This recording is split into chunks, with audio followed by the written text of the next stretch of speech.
Good morning, everybody. Happy Thursday morning. One more day, guys. One more day. You'll be on Friday, and then the weekend's here. Hopefully everybody's got big plans this weekend.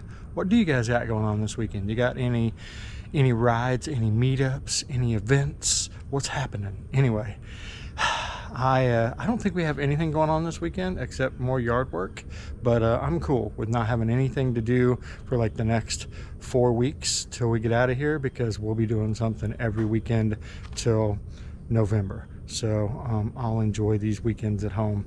Anywho, I gotta get to work, and the first thing I need is a cup of coffee. Let's go get some. All right, guys, another day in the books. We're knocking out projects left and right, which is fantastic. But today's video, I've done videos like this before, but I just keep, when I see new stuff, like I want to share it. Today's video is more advice people have given to new riders, but I think it applies to all riders, right? Sometimes we, as riders, forget some of the lessons we've learned or some of the things we've seen, and so on and so forth.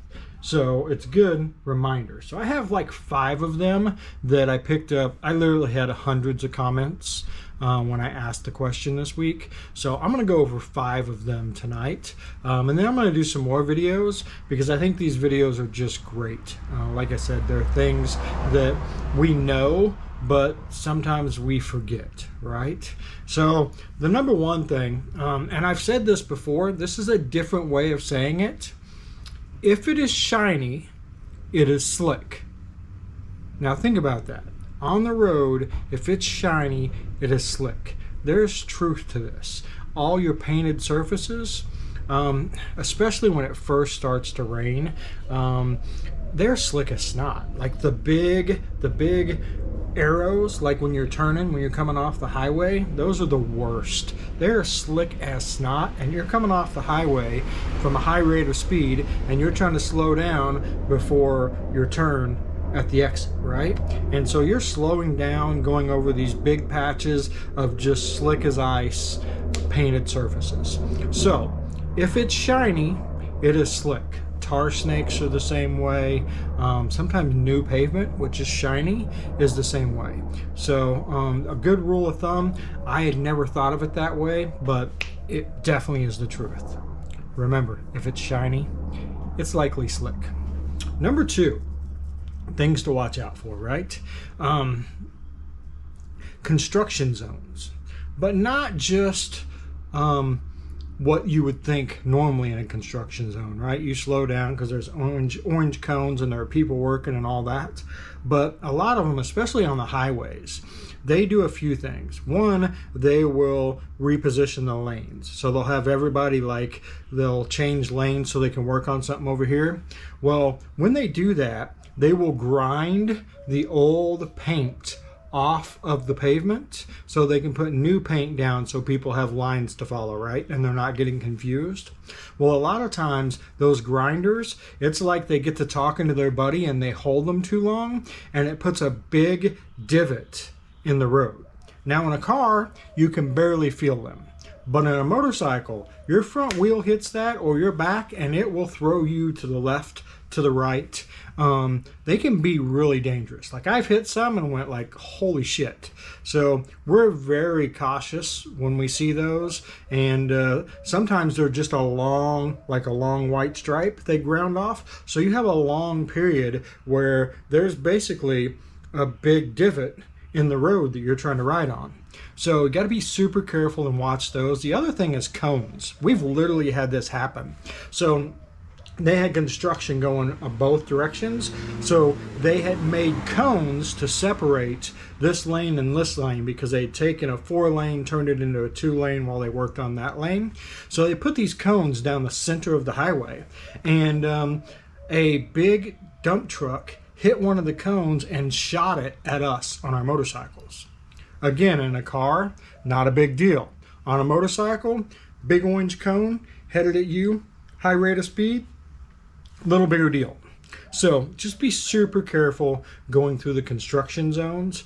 I know most people are worried about the workers in the construction zone, and that's fine. But when you're in a construction zone on a motorcycle, like, you're a target. There are so many things that can fuck you up in a construction zone.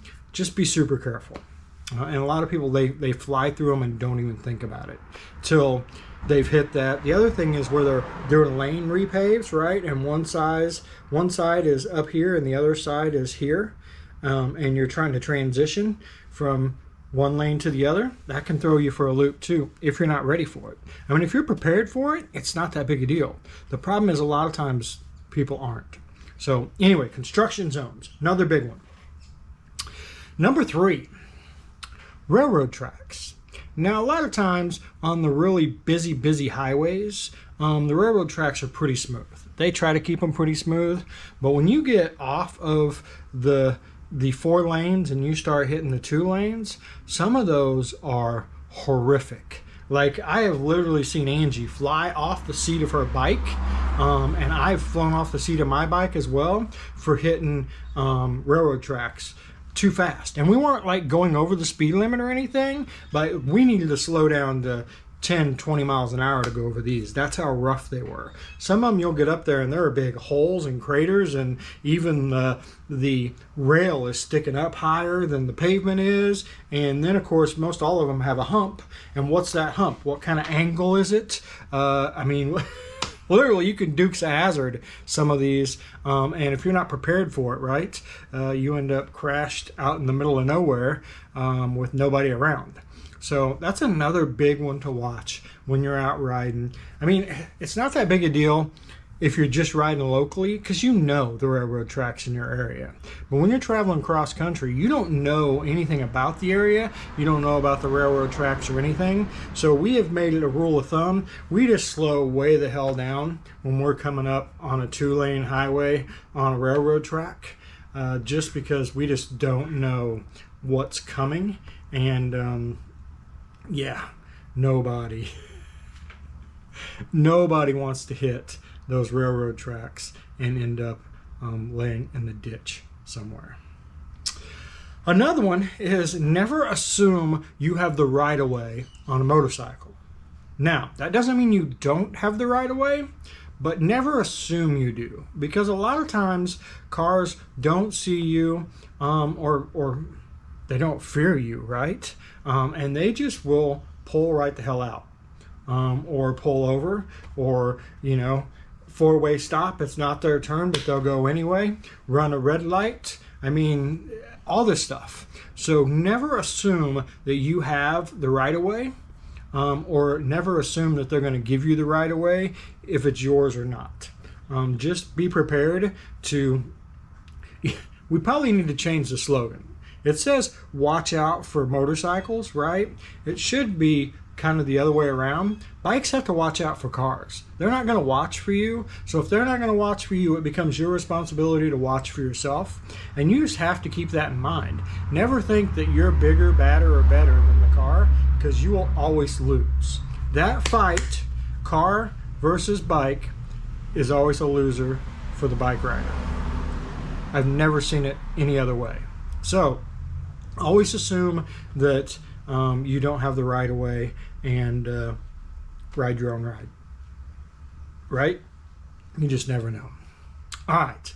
The next thing is never trust eye contact.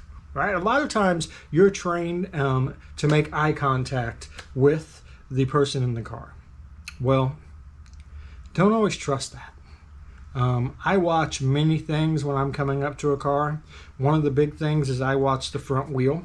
If the front wheel's moving, then the car is moving. That's one easy identifier. You can look at the car and it may not look like it's moving, but if you look at that front wheel and it's moving, it's moving. You got to think, with distracted drivers and with everything that everybody has going on in their life nowadays, right? They may be looking straight at you, but they're not there. Hell, it happens to me all the time. Like, Angie's talking to me and I'm like, I'm somewhere else, even though I'm looking directly at her. Well, guess what? There are zombies in life that live their life like that. So you may think you've made eye contact with them. You ain't made dick. They are literally just in their own world, and all of a sudden they decide they're going to go and they never see you, and well, you know, the rest isn't a good story. So those are 5 things. I bet I'm going to do 20 or 30 things. So 5 or 6 of these videos, because I got a lot of great answers. And I think, like I said, it's a great refresher for everybody. So if you like this video, of course, subscribe. I never asked that, but you guys know. Hit subscribe, ring the bell icon so you can get notified. But share this. Take this video and share it with riders that you know, just as a little bit of a refresher. Hell, it's free. Anyway, that's it, guys. We will see you all tomorrow.